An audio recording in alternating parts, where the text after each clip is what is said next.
To work with a remote repository, you first need to clone it. Let's begin by creating a new repository in your GitHub account. Let's see how to do it.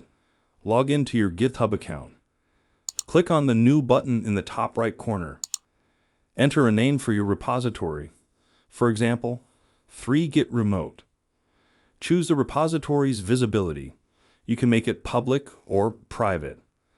Select the option to initialize the repository with a README file. This adds a basic README file to your repository. Choose a license for your repository. A license defines the permissions and restrictions for others who want to use or contribute to your project. Finally, click on the Create Repository button.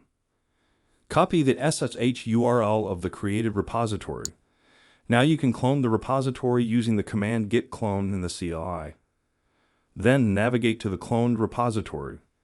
Create dev branch and checkout to it using the git checkout -bdev command. Next, we create a new file called config.yaml and add a line to it.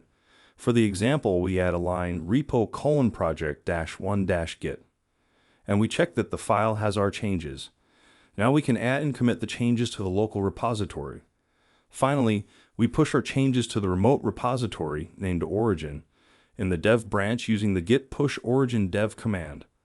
The last step is to create a merge request via GitHub UI to the main branch.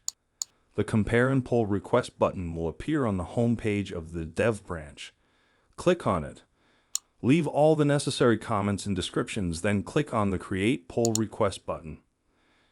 GitHub will show if you have any merge conflicts. We will discuss this in detail in the next section.